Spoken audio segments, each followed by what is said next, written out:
Yes, you can officially start. Oh, good morning, everyone. We are back again with our exploration of the human mind, the different functioning of the human mind, and exploring the possibility of living a life with optimal benefit to ourselves and to others. So we have Sri Bagavath here as a teacher, as a guide, who can lead us in a most simple way that anyone can understand, how to be free of suffering and live a simple, happy life. So thank you, Sri Bagavath. Okay. Thank you all. As usual, I'm going to summarize what we have seen in the previous sessions. So first of all, we take the problem into three categories. The first one is purely psychological. The second one is purely physical. And the third one is the mixture of both psychological and physical. So in three ways, we are meeting our problem. So actually, the psychological problem alone is a real problem.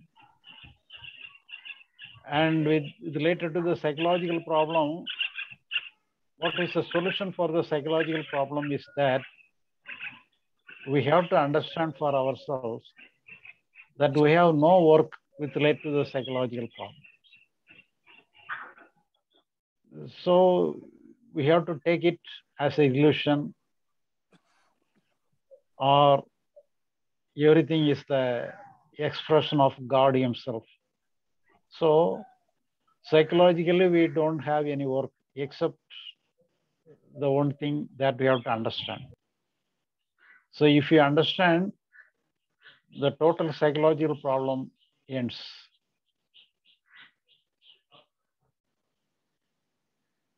But in the physical problem is concerned, it is an issue. It is not at all a problem. When it is connected with the psychological aspect, then only it becomes a problem. Otherwise, it is a kind of work. It is a kind of challenge. It is a kind of action. So nothing is a problem. Even though we call it as a problem, it is not at all a problem. Physical work is a work.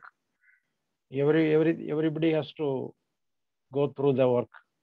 Everybody has to meet the work. Everybody has to do their part in the work. But when the problem is complicated,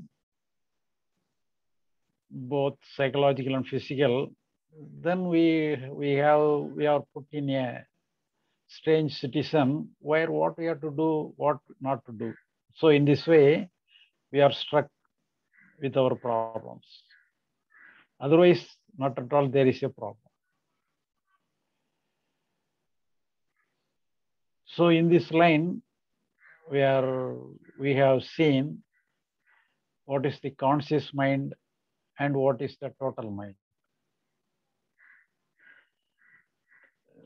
And when the psychological function of our mind is concerned, the function of our mind and the total mind is considered in four ways: mind, intellect, character, and the I consciousness. Manam, buddhi, Siddham, and Ahankar. So in this way, it is classified by the religious text of India.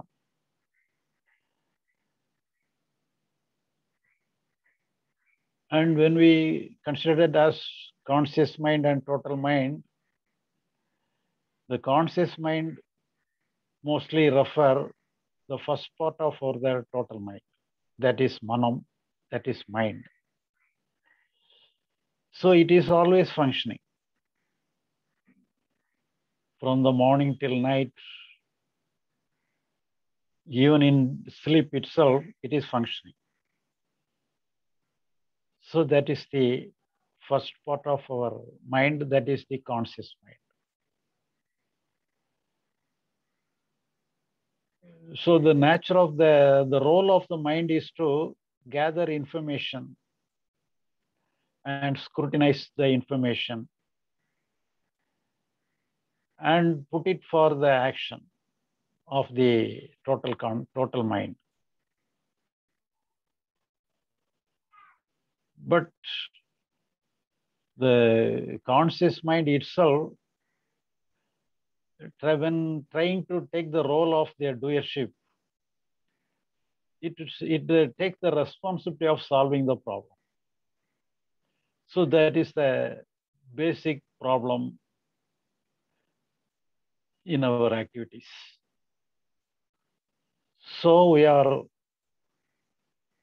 dealing with what we have to do to separate the conscious mind in a proper way. But the total mind is concerned, when the circumstances and the situation arises, it automatically comes and clears the situation, deals with the situation without any hesitation.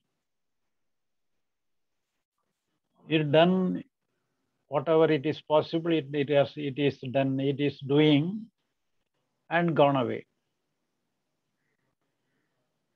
But it is not available all the time. The total mind is not available all the time. Only the conscious mind alone is available all the time. So because it has to gather information. So it has to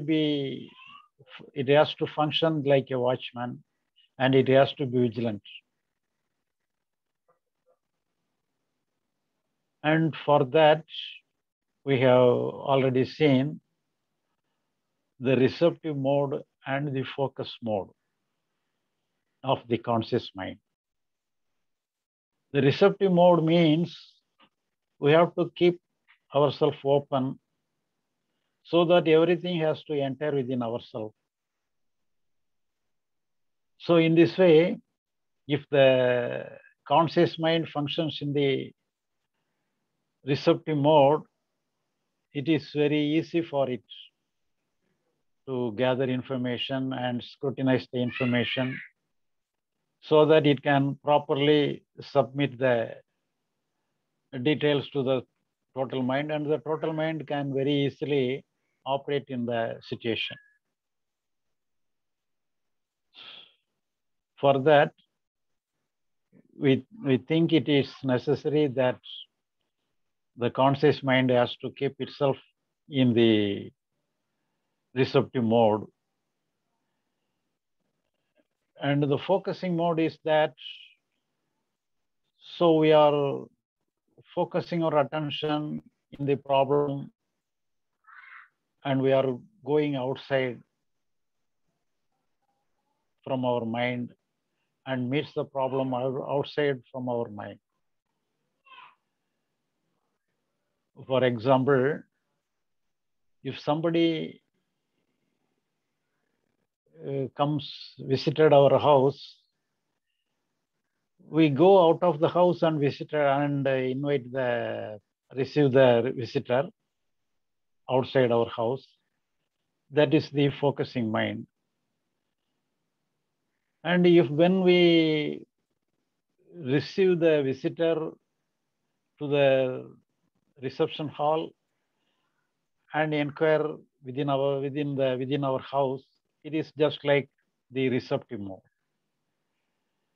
So if the conscious mind function in a receptive mode, it is very good for itself and for the total mind.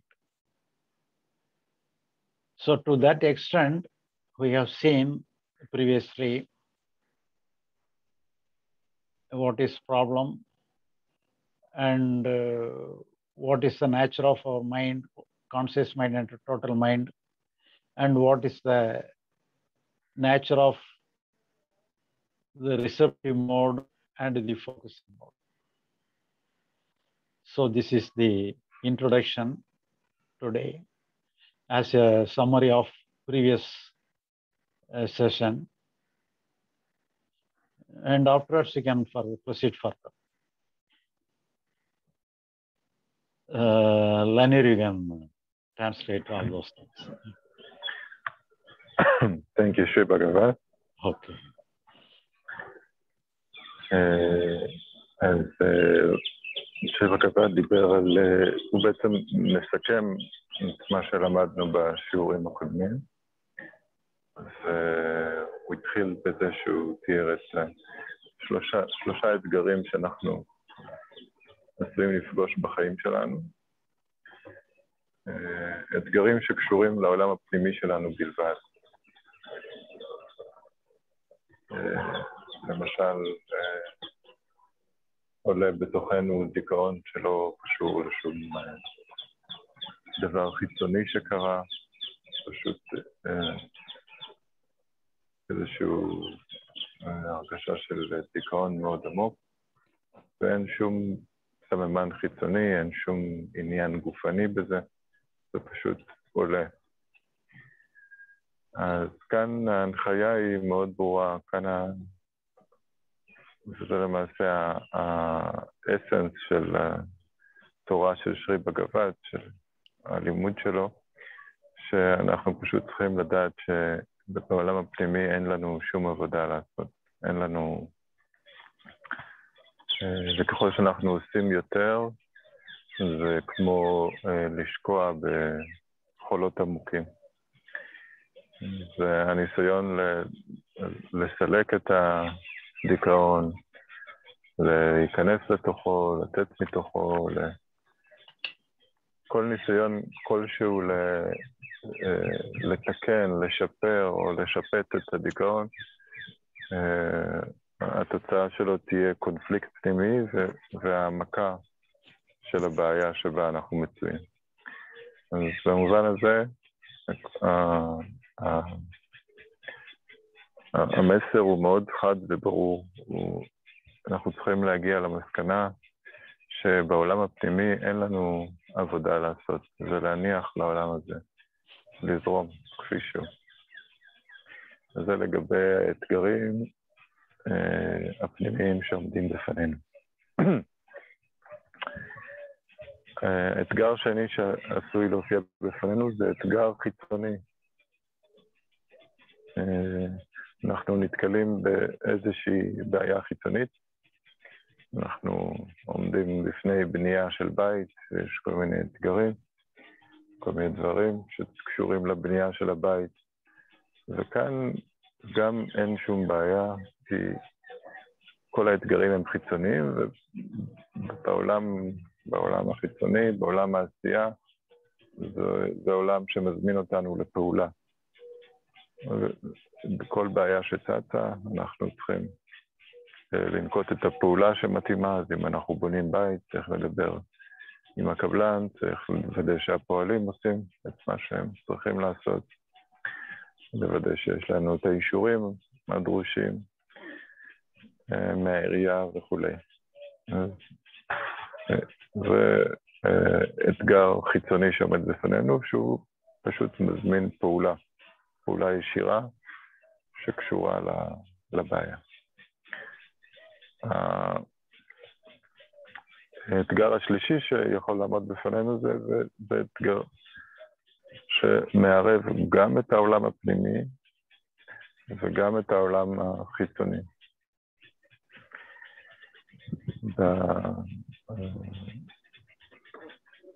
באתגרים האלה, זה אתגרים שבהם גם יש לנו פעולה לעשות בעולם החיצוני, אבל גם יש השפעה מאוד רבה לעולם הפנימי שלנו. למשל,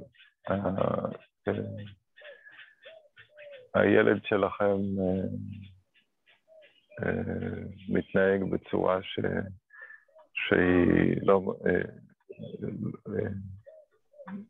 בצורה פראית, בצורה שגורמת נזק לסביבה שלו, ואנחנו צריכים לתקן את הפעולה של הילד, וכאן יש גם עניין פנימי שלנו, איך אנחנו מרגישים עם הדברים האלה, עם מה שקורה, כי זה מעורר בנו כעס, דאגה אולי, וגם יש את העניין של איך לתקן את ההתנהגות של הילד, שזאת פעולה חיצונית.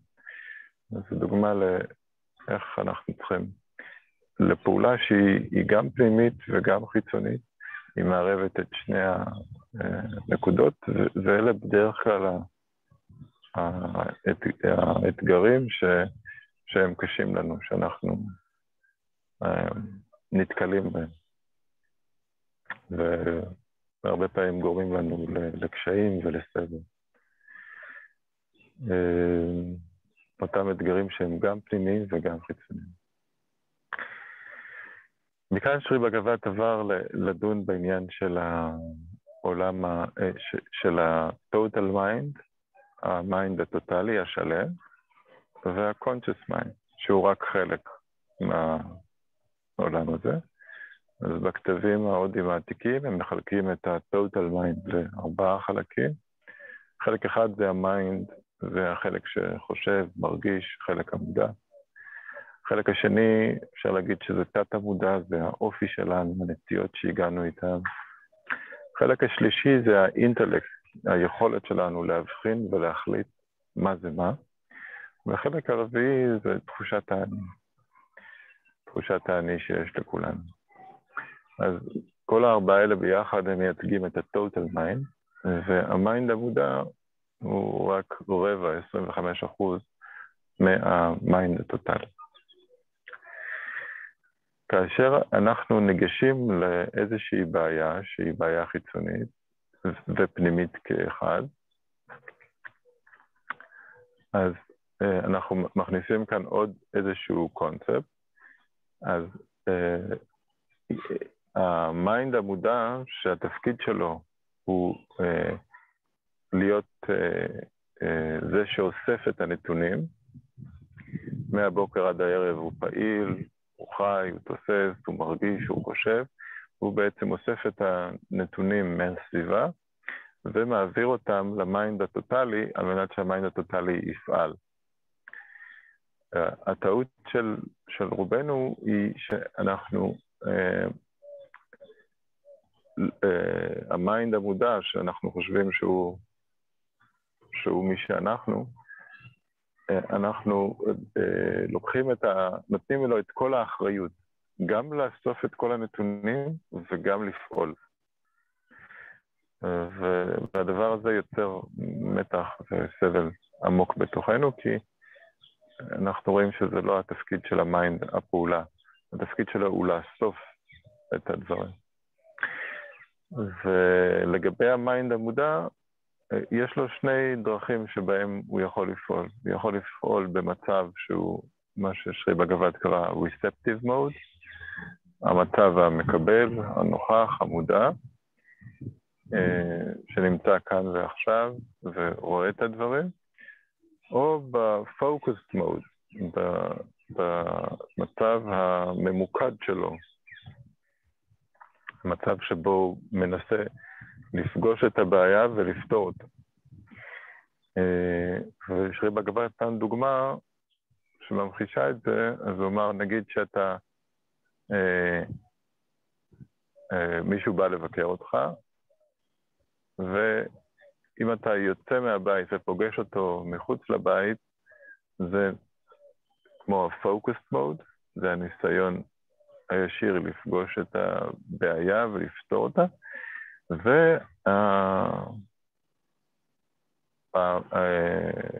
ה-receptive mode זה כמו לתת לאורח להיכנס הביתה. וכאן הוא עצר. That's it, Shubhagav. Okay. Thank you.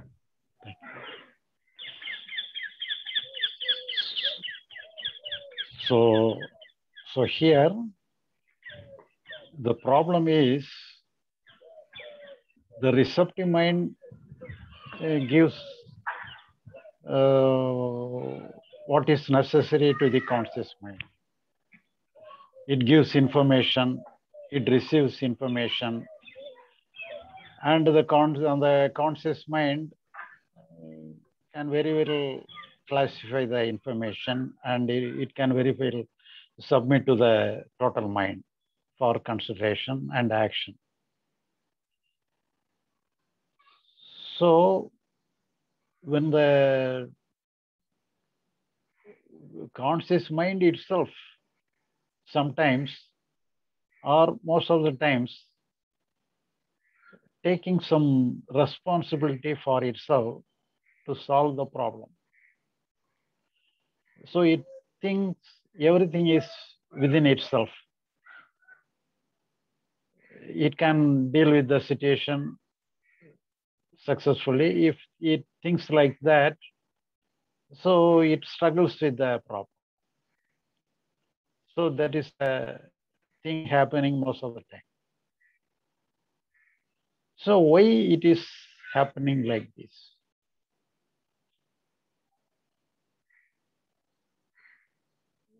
The conscious mind is in receptive mode. That is the natural state of the conscious mind. And because of our habitual pattern, we convert the receptive mode into focusing mode. Thereby, we attend the problem and we go outside from our area and get some problem within ourselves. So here, why the conscious mind is not satisfied with itself and why it is taking too much burden upon itself to solve the problem and everything. So we have already seen the four categories of our mind, that is mind, buddhi, siddham, and ahankar. Actually, all our energy for our action is there only in the siddha or the part of our character, the ability. So everything is, the total energy is within the siddha. And the conscious mind has to submit the details only through the intellect. The intellect has to classify it and it has to submit to the siddha. And the siddha has to produce the energy to deal with the situation. So that is the natural and routine action vested upon the conscious mind. But why it is going out of the way? So the problem comes. So instead of the intellect classifying and deciding the matter, our eye consciousness unnecessarily interfere with the situation, and the eye consciousness, the me, takes the role in the conscious mind, and creates the nuisance. So that is why most of the spiritual literatures criticize the eye consciousness, the me. So the me is the problematic person, problematic aspect of our mind. So here we have to understand the only because of the I consciousness, the me, taking the major role within the conscious mind creates the problem. And it activates the focusing mind instead of the receptive mode. And it activates the focusing mode. So the problem aggravates.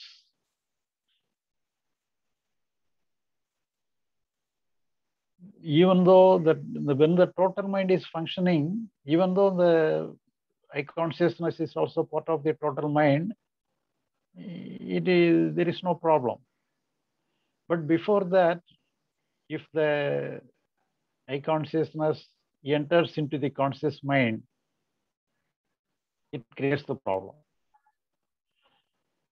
So the problem is not in the total mind. Even though the I consciousness is there, it is not at all a problem. But if he enters into the conscious mind, thereby it creates the problem, because the conscious mind is powerless comparing with the total mind. So in the powerless position, if we take a role to do something, if we take some responsibility to execute, so naturally we cannot successfully handle the situation. We cannot successfully deal with the problem. So it creates unnecessary burden within ourselves, unnecessary struggle within ourselves. So the me is the problem. The me is the mischief monger in the field of the conscious mind. So we have to understand. We have to understand the me is the problematic aspect. And if you are aware, it creates always problem in the calm mind, where the receptive mode is the natural state, and the I consciousness disturb the innocent nature of the conscious mind. So if you understand and come to a conclusion like this, naturally the I consciousness become powerless. So if you do not know why the struggle comes, and we do not know the unnecessary intervention of the I consciousness, the problem continues. So we have to understand the unnecessary entry of the I consciousness in the field of consciousness. So the I consciousness may be good. So without the I consciousness, we cannot do anything for our welfare or anything. So basically it is necessary. But it is enough if it is taking the role in the total mind. But before that, if it enters within the conscious mind, it creates unnecessary problem.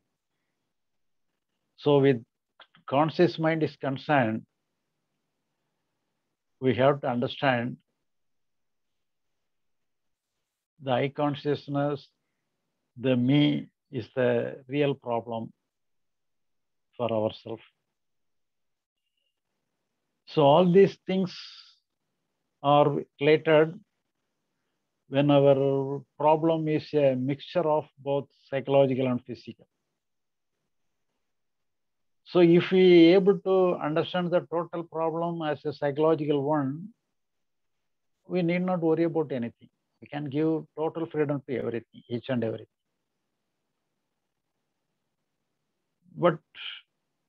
And we give way to the mixture of both psychological and physical problem. And we have to deal with because we are living in a complicated world, complex problems are there, where we have to be aware, we have to aware of the functioning of the mind, the mixture of both psychological and physical. Then only we can deal with the situation, and at the same time we have to deal with the function of ourselves. So within the conscious mind itself, we have to understand what is the origin of problem. So the origin of problem comes from the me, the I consciousness. So if the me is not disturbing, if it is not taking the disturbing role, the conscious mind will function very softly in a good way. And it will be always helpful to the total mind, and it will always helpful to the peaceful living. So actually, the problem is only in the conscious mind, and the solution is also in the conscious mind. So we have to understand the nature and function of the conscious mind. It itself is enough. So the total, we need not worry about the total mind. The total mind will look after itself. It will not demand any solution for itself. It is always safe and secure. We need not worry about the total mind. So the conscious mind alone is the problem, and the conscious mind alone has to be understood. And if you understand the conscious mind, everything will be all right. Here, we have to understand the role of the I consciousness and the unnecessary entry, the unnecessary occupation of the I consciousness. We have to understand it, and we have to be aware of the unnecessary nature, some unwanted entry, then everything will be all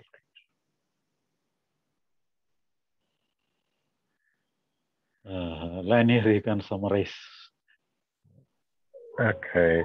Bagavath, before I will summarize, I wanted, is it possible that you will give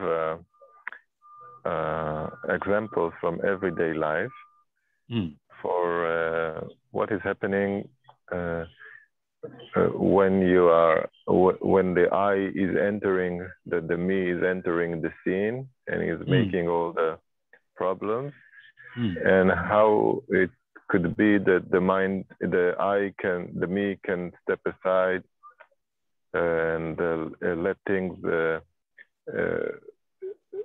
roll themselves in a peaceful way.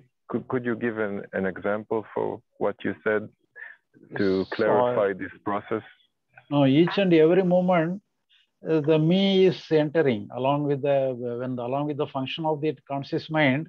The me is always automatically it is entering. So only because of our understanding alone, we can eliminate the unnecessary entry of the unnecessary occupation of the me. So otherwise it is natural. The entry is natural, entry is automatic. It is not a pre-planned one. It is automatic. Whenever the conscious mind is there, naturally the me is also there. But when the me is causing problems, can you give an example? Let's say I have to pass an examination, and I'm very anxious about this examination. So could you, with this example, could you specify how is the me is entering and making the problem? So the me always saying everything is happened to me itself. The conscious mind is functioning for me. Everything is it takes the thing as everything is happened to itself, happened to the me. And it is also natural. It is also natural for the me, natural for the I consciousness to behave like this. And in that behavior, the problem arises. It is also natural. So here we have to understand it is unnecessarily interfering for that. But when the total mind is functioning, the me is not taking this kind of role. Everything is happened to itself. Here, in the total mind, the total mind is functioning, only work alone will be there. For example, if you walk in a jungle or anything, in a forest or anything, and the way is not good. It is very also dark. So here the conscious mind is always thinking about the possible danger, and the me is interfering in entering that. I have to safeguard myself without any trouble. So it is some struggling is going on there in the conscious mind. But at the same time, even after the entry of the conscious mind and the I consciousness, in spite of that, if we, for example, we fall down in the ground. So when we fall down in the ground, the total mind comes and we make it all right and we stand up. So before, in that moment, action alone is there. There is no I consciousness. There is no thinking what we have to do, what we should not do. So everything is instantaneous. So immediate action is there. In that action, the me is taking a very least role.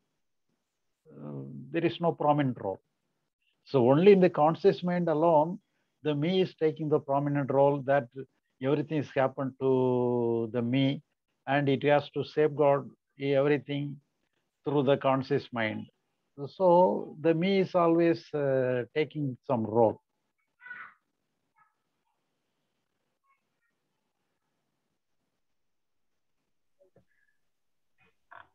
So would you say that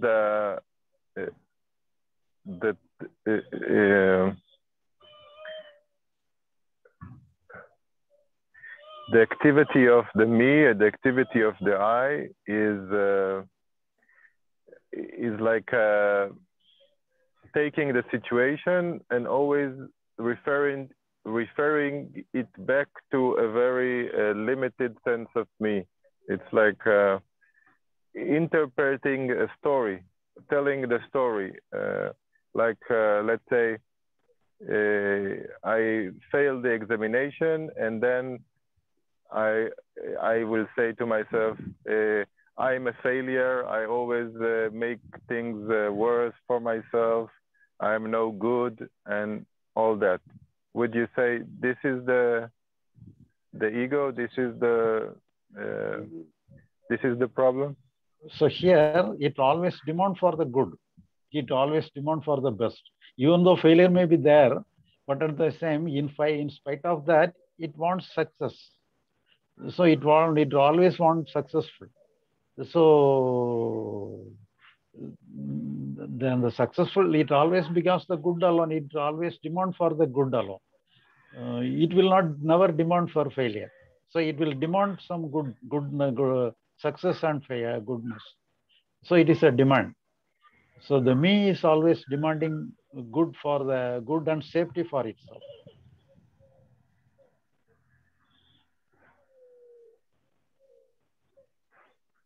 Okay, so but the wandering mind may say many things about the failure and everything.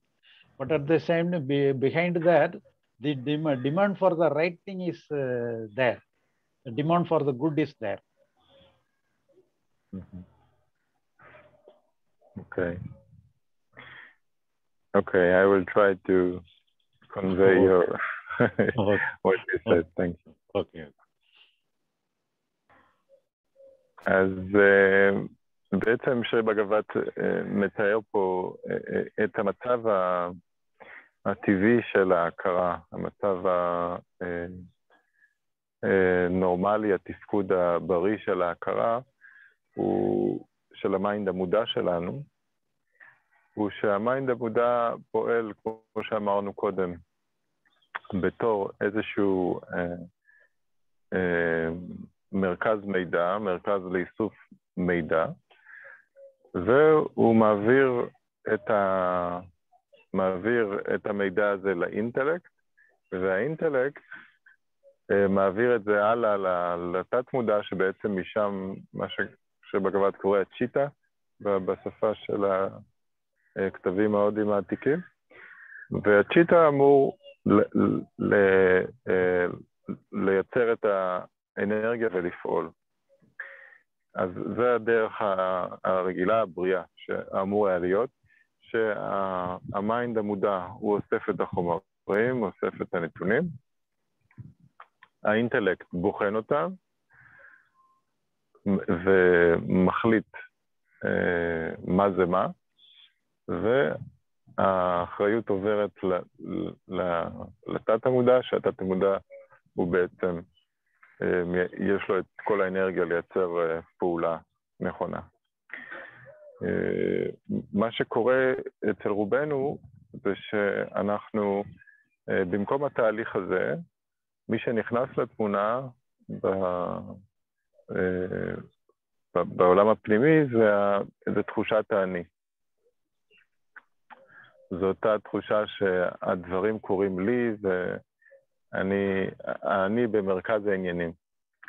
וכשאני במרכז העניינים, אז יש לנו ראייה מאוד צרה של הדברים. ובמקום לראות את התמונה כולה, אנחנו מצמצמים אותה ולהעביר הלאה לאינטלקט ומשם לצ'יטה, אנחנו מצמצמים את זה לראייה מאוד מאוד צרה, שהיא מתוך כל הדברים שקשורים אליי. זאת אומרת, אני רואה את הדברים מבעד כמו שאני מסתכל מבעד לחור של מנעול, וזאת המציאות שאני רואה, היא מאוד מוגבלת. אז כאשר אני לומד איך להניח לראייה הצרה הזאת, לאני, לתחושת האני, להשתלט על הראייה שלי, ואני נשאר פשוט עם הדברים כמו שהם,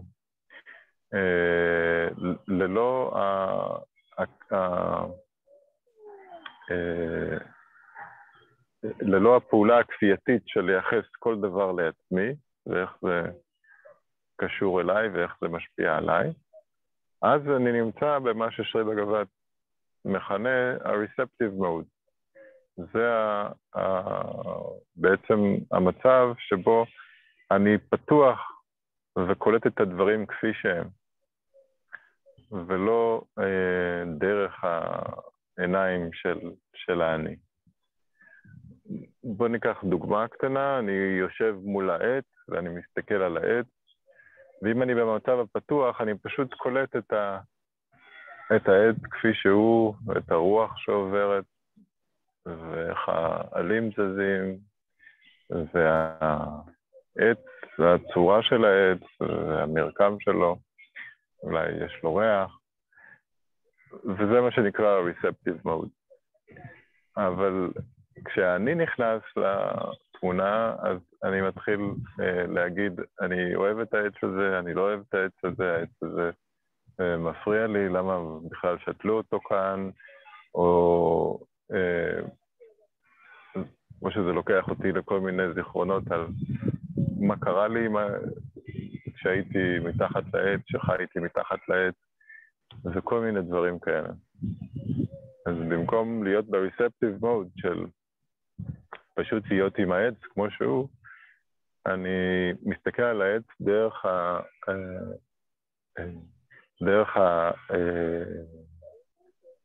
ה-tunnel vision, הראייה המאוד צרה הזאת של ההיסטוריה שלי ומה שאני רוצה ומה שאני אוהב וככה. אז בסופו של דבר, מה ששרי בגבת אומר זה שהמיינד הטוטלי, למרות שהוא זה שאחראי על הפעולה בחיי היום, אנחנו לא צריכים לעשות איתו שום דבר, הוא מתפקד באופן אוטומטי נפלא ואין לנו שום עניין לשפר או לשנות שם משהו. כל העניין שלנו זה המיינד המודע. שם נוצרת הבעיה ושם גם נוצר הפתרון. ברגע שהמיינד המודע שלנו מתפקד בצורה הפתוחה שלו, ללא התערבות של אני, תחושת האני, אז הכל פועל כמו שצריך. אז התפקוד יהיה אופטימלי. אבל כאשר אנחנו, בעצם הראייה שלנו היא, במקום שהיא תהיה ראייה פתוחה, היא ראייה מפוקסת, שבה אנחנו מסתכלים על הדברים דרך נקודה מאוד צרה של האני, אז מתחילים הבעיות. That's it, Sri Bagavath. Okay.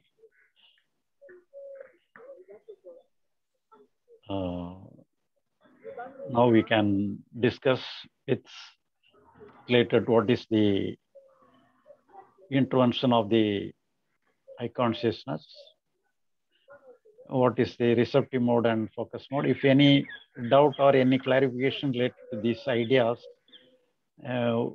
we can share.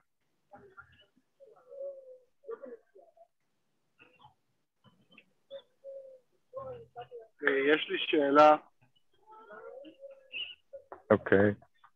אני אשאל בעברית כי זה הרבה יותר קל. זה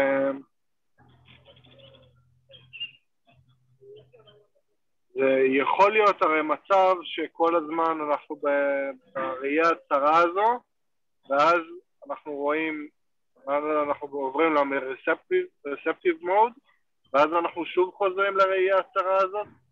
זאת אומרת, זה משהו שהוא יכול לקרות אפילו כמה פעמים ביום, הפתיחה והסגירה של המצב הזה. אוקיי. או שברגע שאתה ברספטיב מוד, אתה אמור איפשהו להישאר שם זמן ממושך יותר. אוקיי. Ellie is asking, is it that we go out and into the receptive mode during the day, or is the receptive mode some like once we get it, then we are always in the receptive mode and without the intervention of the I, of the me, or is it that sometimes we are in the receptive mode and sometimes we are not? We can be both. Can be both. So because it is not a mandatory rule that we have to be always keep ourselves within the receptive mode. So sometimes unconsciously we may go to the focusing mode, but at the same time very soon we can return to the receptive mode. Receptive mode is natural, but only the focusing mode alone is the it has been developed by our habit. So it is only artificial one. It is the subsequently developed one. So the natural state is the receptive mode. So whenever we understand we are unnecessarily within wasting energy in the focusing mode, we can very easily return to the focus receptive mode.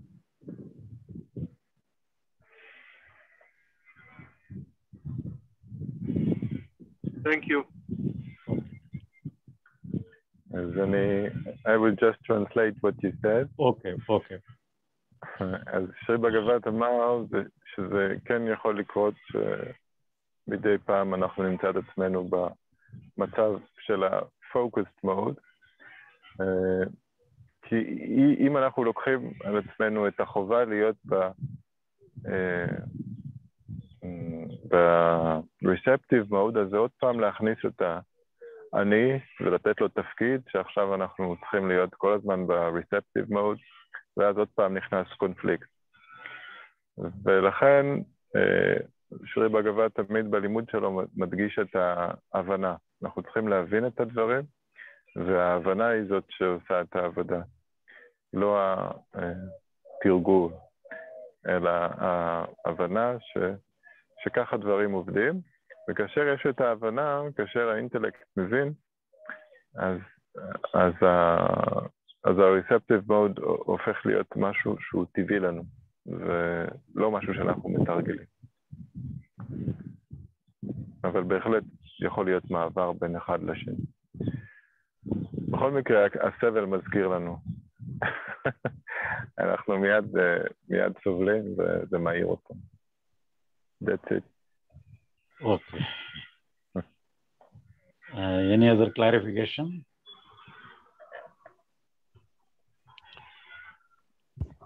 Yeah, one question. Okay.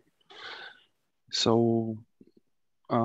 when you're in a situation, you can have two modes. One is you really care about the results, you really care about the outcome, or the other mode is I will accept any outcome. I'm simply okay with any outcome, no agenda. And my question is there a connection between these two types of modes and the receptive and an I mode, or you can have both in both situations? So everything can be there, or even the I consciousness may be there, doesn't matter. But it should not take the major role. So we have to understand. If you understand, it is always unnecessarily claiming some safety and security. So if you understand like this, the I consciousness will be powerful. The I consciousness will submit to the natural function of the conscious mind, the receptive mode. And the whatever it is needed, everything will be doing by the total mind. Need not worry about that. Necessary thing will be done by the total mind. Mm-hmm. Okay. Thank you. Thank you.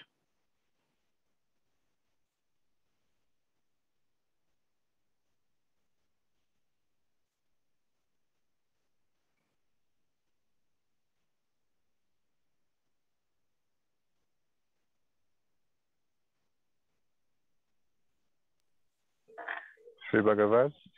Okay. Maybe I'll just clarify a little more the question of Danny. He said,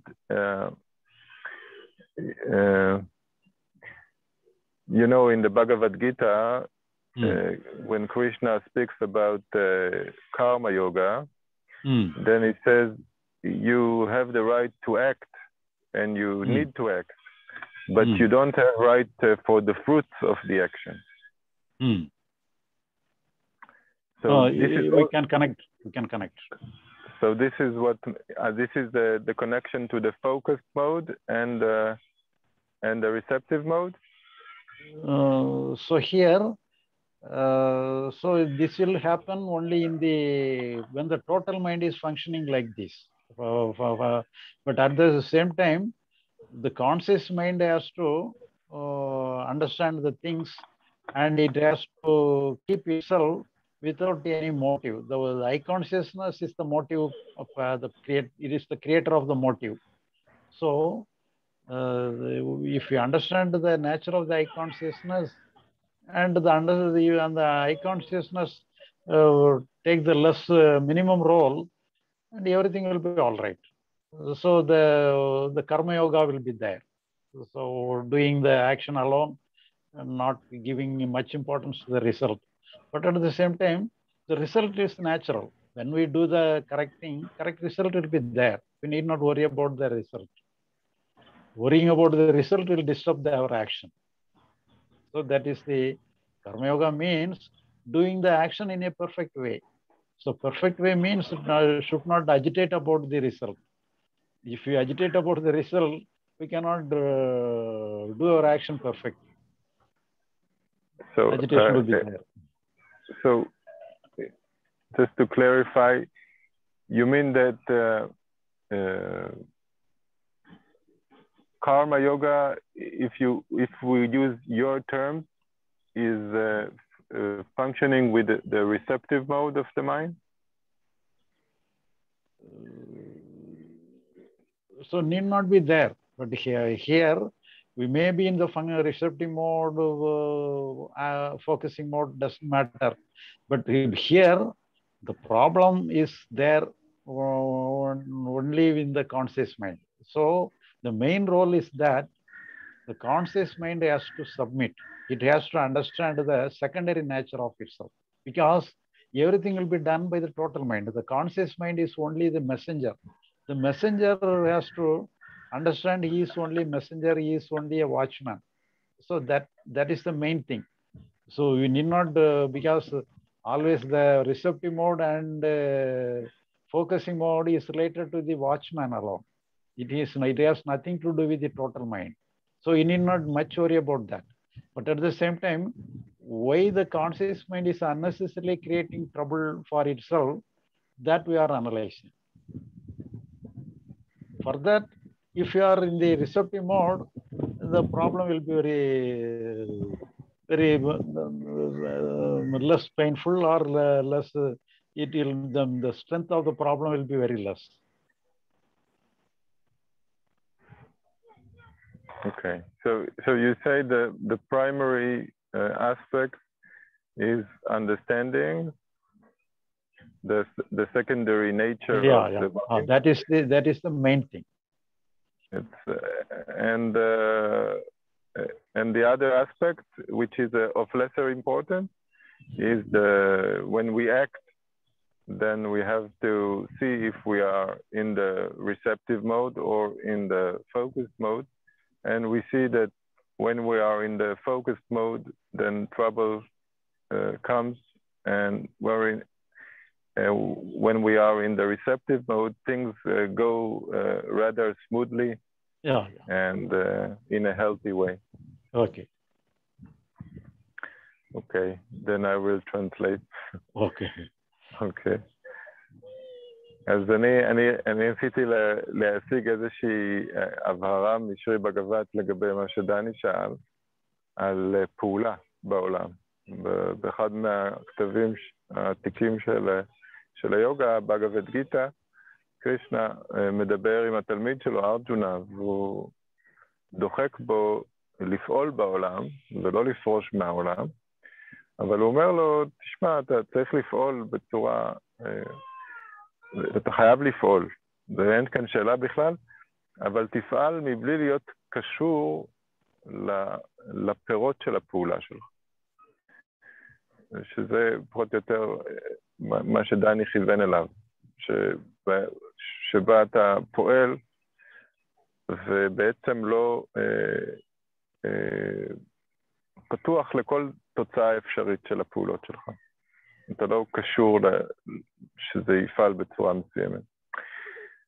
ורציתי לדעת אם זה באמת קשור ל-receptive mode וה-focused mode. ובסופו של דבר, שרי בגבת אמר אני חושב שמה שהוא רצה להגיד זה שאל תתרכזו יותר מדי בעניין הזה של ה-receptive mode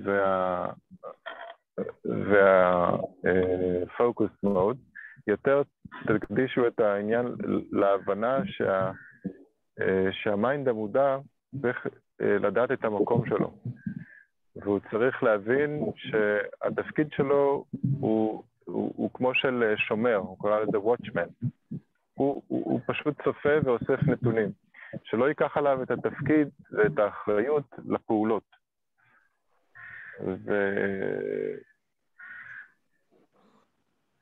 וברגע שישנה את ההבנה הזאת, אז באופן טבעי המיינד יהיה יותר ב-receptive mode, במצב הטבעי שלו. ופחות בפוקוס מוד.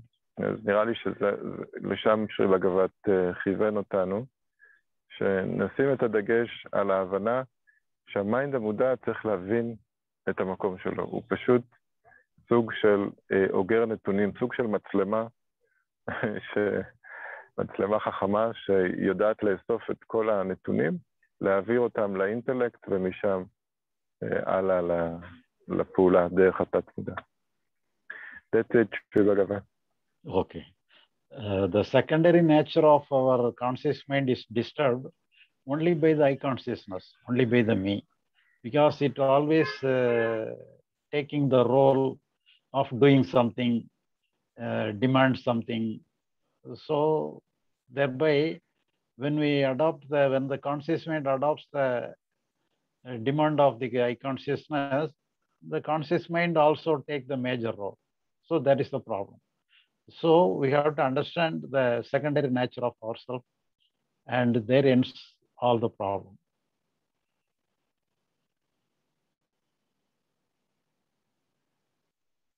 And you can translate.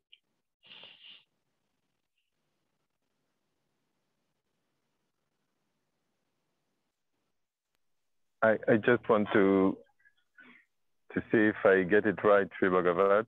Okay. So what I understand that from what you say is that when the I, the me, is taking a major role in the situation of daily life, we only see the problem from a very tunnel view of the me, which is very limited. And then when we release this fixation with the me, then our view broadens, and then we can see the situation from a better perspective, and then we are actually coming back to be what you called the watchman, just watching, and then transferring the responsibility of the action to the total mind. Is this what you mean? Because when the me enters, the I consciousness enters, it demands the result. So when the conscious mind demands the result, then it is not at all a watchman. So it becomes a doer. So that is the nature of the I consciousness. The me is always coming like that. So we have to understand the secondary nature of the conscious mind. For that, we have to understand the unnecessary intervention of the I consciousness. So then only it will be all right. Okay, so now what you say is that the demand for result is the essence of the me. Would you say like that? The demand for the result is the essence of the me, the I. Yeah. Okay, so I will get it. I will translate. אז שרי בגבת בעצם העלה כאן עוד נקודה חשובה, שברגע שאנחנו ניגשים לבעיה ויש דרישה לתוצאה מסוימת, זה בעצם המהות של האני, של האגו. האגו, כשהוא נכנס לסיטואציה מסוימת, בעצם מה שאנחנו נוכל לזהות אותו, את הכניסה של האגו, על ידי זה שאנחנו מזהים שבסיטואציה הזאת יש לנו דרישה לתוצאה מסוימת, וכמובן שהדרישה הזאת מיד יוצרת מתח בתוכנו, ומתח בהכרה וסבל, כי כאשר אנחנו רוצים משהו מסוים, אנחנו מאוד מאוד פוחדים שזה לא יקרה, ואז אנחנו נמצאים במתח וחרדה, ושרי בגבת אומר שזה בעצם המהות של האני. אוקיי, שרי בגבת. Okay. I think in the next week we are having some retreats in Tamil.